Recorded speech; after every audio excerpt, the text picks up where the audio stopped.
warahmatullahi wabarakatuh. Alhamdulillah, alhamdulillahilladzi tawahhada bijalali malakutih wa ta'azzama bi'azimi sultanih. Allahumma salli wa sallim wa barik ala habibina wa maulana Muhammadin wa ala alihi wa sahbihi ajma'in. Wa qala Allah subhanahu wa ta'ala ba'da a'udzu billahi minasy syaithanir rajim. Ya ayyuhan nas kulu mimma fil ardi halalan thayyiban wa la tattabi'u khutuwatis syaitan innahu lakum aduwwum mubin. Sadaqallahul azim. Ma'asyiral muslimin wal muslimat, sidang jemaah subuh rahimakumullah. Alhamdulillahirabbil alamin. Subuh hari ini kita lanjutkan kembali pengajian kita. Kita masuk pada kajian halal haram yang pertama, temanya yaitu apa-apa yang halal dan apa-apa yang haram di dalam makanan dan minuman. Jadi apa yang kita konsumsi.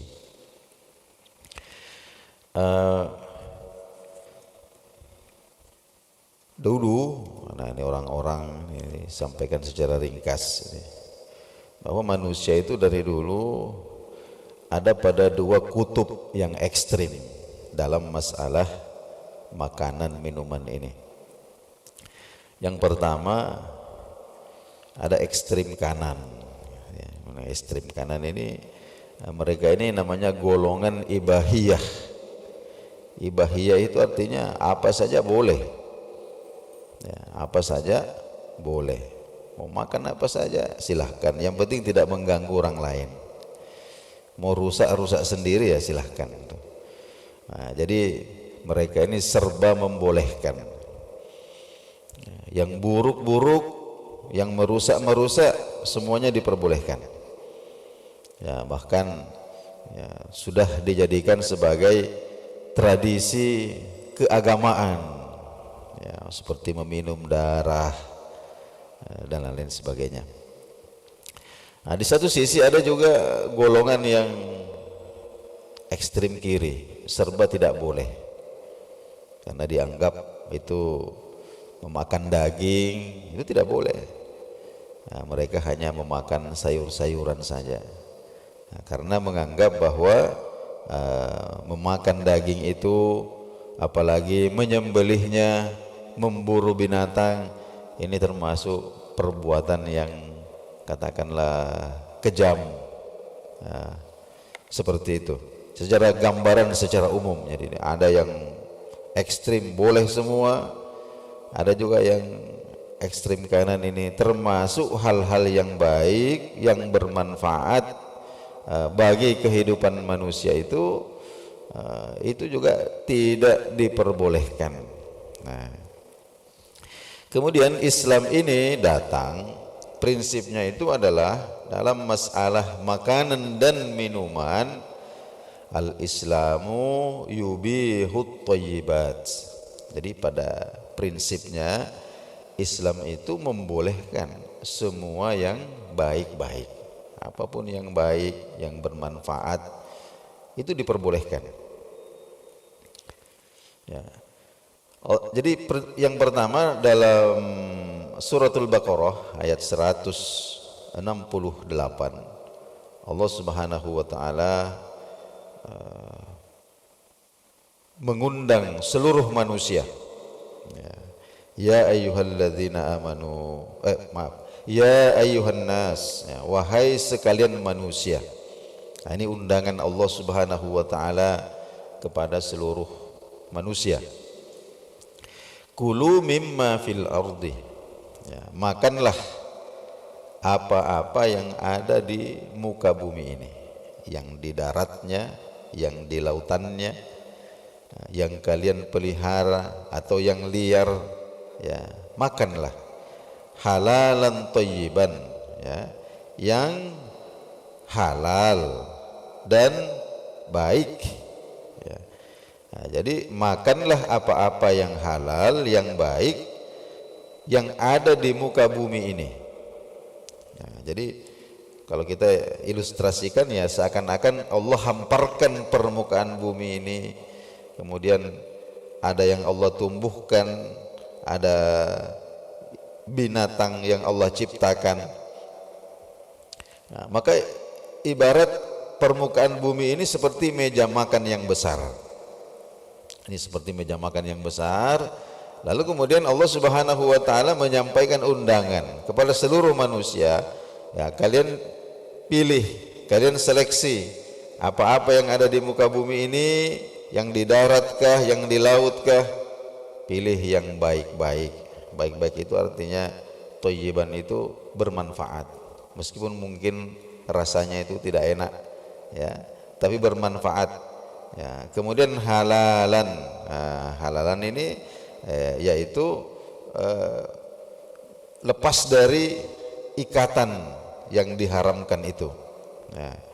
Kemudian wala tattabi'u khutuwatis syaitani. Nah, jangan kalian ikut pada siasat atau langkah-langkah syaitan, yang selalu menyesatkan manusia. Apakah dia nanti itu mengharamkan apa-apa yang Allah Subhanahu wa taala halalkan, ya. Ada satu kelompok dalam masyarakat sosial itu, ya, mereka menyebut dirinya itu vegetarian, ya, jadi hanya memakan tumbuh-tumbuhan saja, tidak mau memakan daging, ya tidak mengapa. Tapi kalau sampai mengharamkan, itu yang tidak diperbolehkan. Itu termasuk langkah-langkah setan untuk menyesatkan manusia. Kapan itu? Ketika kemudian mereka yuharrimu ma ahallallah, mereka mengharamkan apa-apa yang Allah halalkan meskipun itu baik, atau sebaliknya mereka menghalalkan apa-apa yang Allah Subhanahu wa taala haramkan. Contohnya khamar ini, ada yang mengatakan, oh kalau sedikit hanya untuk kesehatan saja, tidak mengapa, halal-halal saja. Ini contoh orang yang terperdaya sehingga masuk di dalam tipuan daripada syaitan itu. Akhirnya apa? Mereka menghalalkan apa yang Allah Subhanahu wa taala telah haramkan. Kita singgung kemarin bahwa itu orang yang menghalalkan apa yang Allah haramkan atau sebaliknya mengharamkan apa yang Allah halalkan, itu artinya dia menyandingkan dirinya dengan Allah Subhanahu wa taala. Karena itu termasuk syirik. Selanjutnya ada undangan khusus, ya, undangan khusus. Tadi itu Allah Subhanahu wa taala undang seluruh manusia. Kemudian ada undangan khusus ilal mu'minina. Siapa yang diundang ini? Orang-orang mukmin. Allah Subhanahu wa taala kembali dalam surah Baqarah ayat 172, ya ayyuhalladzina amanu, ya, wahai orang-orang mukmin, kulu minat thayyib, kulu min thayyibati ma razaqnakum, ya, makanlah yang baik-baik, ya, ma razaqnakum, dari apa-apa yang kami rezekikan kepada kalian. Dan tunaikan hak daripada rezeki itu apa? Washkuru lillahi, dan bersyukurlah kepada Allah, ya, in kuntum iyyahu ta'buduna, jika kalian, ya, hanya menyembah kepadanya. Jadi ini undangan khusus kepada orang-orang mukmin. Jadi pertama Allah Subhanahu wa taala perintahkan kita untuk memakan yang baik-baik dari apa yang Allah Subhanahu wa taala anugerahkan kepada kita dalam bentuk rezeki. Kemudian yang kedua, ayyuaddu haqqan ni'mah, tunaikan apa yang menjadi hak nikmat itu. Apa itu? Bisyukril mun'im, ya, dengan berterima kasih, bersyukur kepada yang memberi nikmat. Nah, setelah itu kemudian innama harrama alaikumul maitata waddama wa lahmal khinzir wa ma uhilla bihi li ghairillah. Nah, setelah Allah Subhanahu wa taala mengundang orang-orang mukmin, makanlah kalian dari apa yang aku rezekikan. Innama harrama alaikum, sesungguhnya Allah hanya mengharamkan kepada kalian. Nah, ini kita catatannya di sini bahwa Allah hanya mengharamkan kepada kalian. Nah, yang pertama adalah al-maitatah, bangkai. Kemudian waddama, darah. Darah ini darah yang mengalir. Nah, nanti ada ayat selanjutnya yang merinci. Kemudian yang ketiga walahmal khinzir, daging babi. Nah, kemudian wama uhilla bihi li ghairillahi, binatang yang disembelih, uhilla bih, binatang yang disembelih li ghairillahi, dengan disebut nama selain Allah. Ada orang menyembelih binatang bukan bismillah, tapi menyebutkan nama-nama berhala umpama, itu kemudian menjadi haram. Jadi secara umum, secara global, makanan yang Allah Subhanahu wa taala haramkan itu, ya, hanya 4 saja. Ini secara umum, ya. Yang pertama adalah bangkai, yang kedua darah, yang ketiga daging babi, kemudian yang keempat apa-apa yang disembelih dengan disebut nama selain Allah. Nah, itu pun dalam kondisi yang normal. Jadi famanit turra, barang siapa yang kemudian dalam keadaan darurat, dalam keadaan terpaksa, ghaira bagin, ya, sedangkan dia itu aslinya tidak menginginkan itu, ya, dia tidak pingin, tidak ada selera, wala adin, dan kalaupun nanti dia konsumsi itu dia tidak melampaui batas.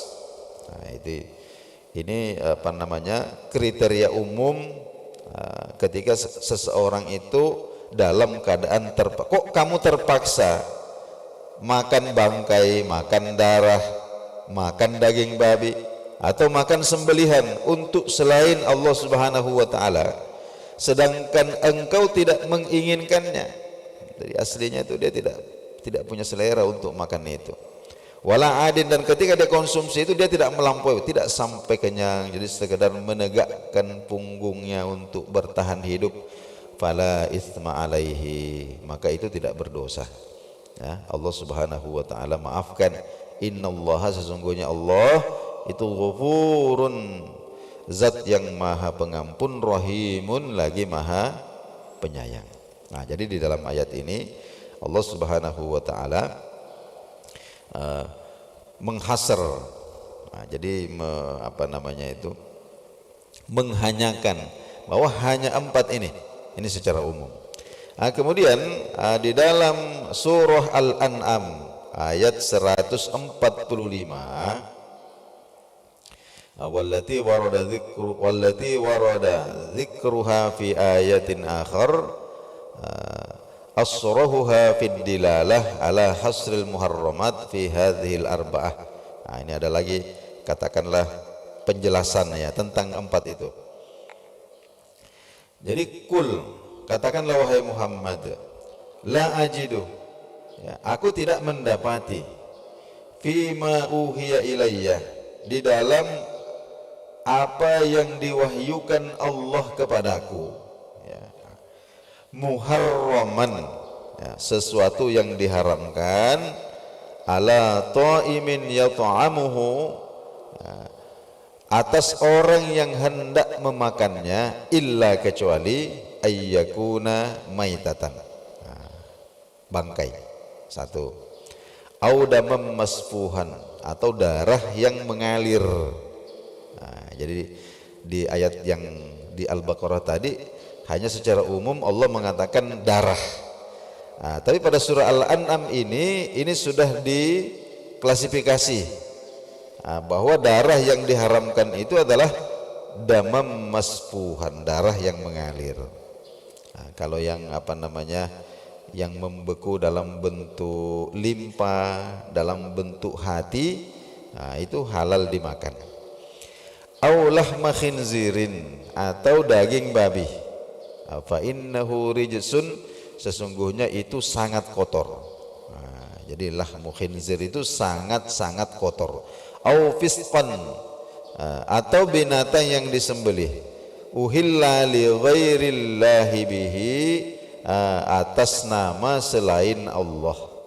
Nah, kemudian kembali diulangi, famanit turroh, namun barang siapa yang memakan bangkai itu, memakan atau meminum darah itu, memakan daging babi itu, atau sembelihan untuk berhala itu, kok dia makan dalam kondisi terpaksa, tidak menginginkan dan tidak melampaui batas, fa inna rabbaka, maka sesungguhnya Tuhanmu itu Ghafurur Rahimun, ya Maha Pengampun lagi Maha Penyayang. Nah, kemudian dalam suratul Maidah ini lebih rinci lagi. Surah Al-Maidah ayat 3. Hurrimat 'alaikumul maitatu wad-damu wa lahmul khinzir wa ma uhilla li ghairillahi bih wal munkhaniqah wal mawqudhah wal mutaraddiyah wan natihah wa ma akalas sabu illa ma zakkaitum wa ma zubiha 'alan nusub. Nah, ini Al-Maidah ayat 3. Jadi telah diharamkan atas kalian yang pertama bangkai al-maitah, yang kedua darah, yang ketiga daging babi, yang keempat wa ma uhilla bihi li ghairillah, sesuatu atau binatang yang disembelih bukan dengan nama Allah. Kemudian wal munkhaniqah, binatang yang mati tercekik atau terjepit, tercekik atau terjepit lehernya itu. Wal mauqudhah, mauqudhah ini binatang yang mati disebabkan karena dipukul oleh benda tumpul, dipukul kayu umpama sampai mati. Wal mutaraddiyah, mutaraddiyah ini binatang yang mati karena jatuh dari tempat yang tinggi sampai mati. Wan natihatu, dan binatang yang mati karena ditanduk oleh binatang yang lain, katakanlah diserang oleh binatang yang lain. Wa ma akalas sabu, dan binatang yang dimakan oleh binatang buas, maksudnya ada binatang yang diterkam oleh binatang buas kemudian dimakan tapi tidak dihabiskan, masih banyak di sisanya umpama, itu namanya wa ma akalas sabu.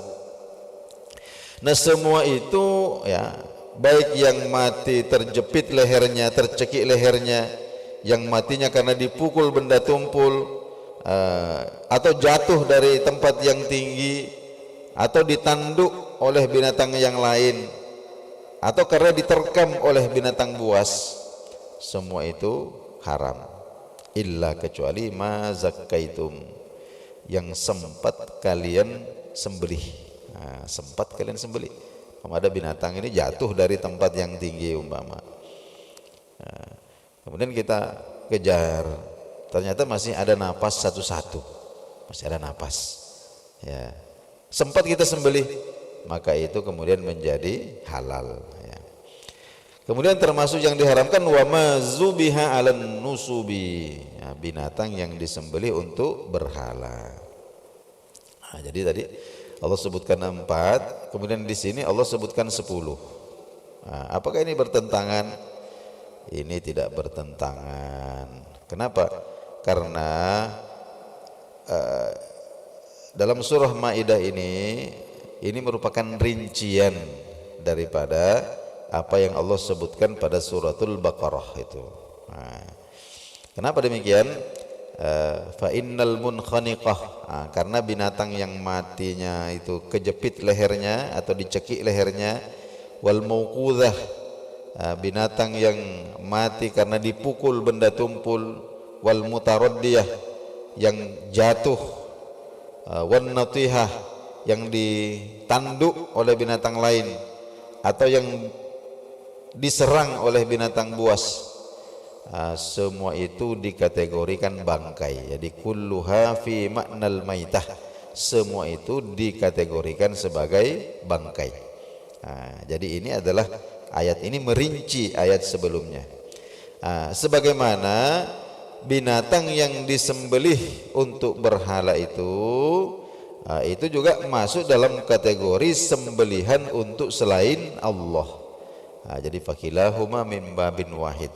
Jadi apakah itu disembelih atas nama selain Allah, ya, atau disembelih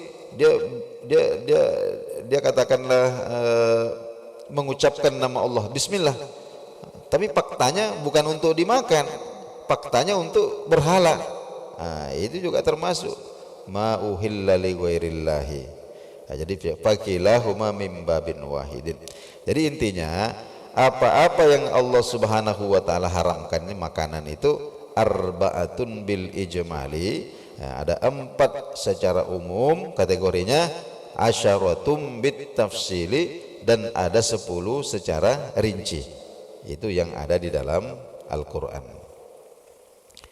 Kemudian kenapa bangkai diharamkan? Kenapa darah yang masih mengalir itu diharamkan? Darah yang cair itu diharamkan. Kenapa daging babi dan lain sebagainya? Ini nanti akan dijelaskan, ya. Meskipun secara prinsip tidak ada kewajiban bagi Allah Subhanahu wa taala dan Rasulnya untuk menjelaskan kepada kita kenapa diharamkan. Jadi meskipun kita tidak tahu apa sebabnya, ya, ketika Allah Subhanahu wa taala haramkan, ketika Allah Subhanahu wa taala halalkan yang ini, haramkan yang ini, apakah melalui Al-Qur'an atau melalui sunnah Nabi sallallahu alaihi wasallam, melalui hadis-hadis yang otentik keabsahannya itu, maka kita itu hanya satu respon kita, apa itu? Sami'na wa ata'na. Kami mendengarkan dan kami mentaati. Namun tidak mengapa juga kita mengetahui kenapa diharamkan bangkai itu, kenapa daging babi itu diharamkan. Ini berdasarkan fakta-fakta ilmiah zaman modern ini. Ini insya Allah akan kita bacakan pada pertemuan kita berikutnya. Inilah dahulu yang sempat kita kaji subuh hari ini. Mudah-mudahan bermanfaat. Kita akhiri dengan doa kafaratul majlis. Subhanakallahumma wa bihamdik, asyhadu an la ilaha illa anta, astaghfiruka wa atubu ilaik. Wassalamualaikum warahmatullahi wabarakatuh.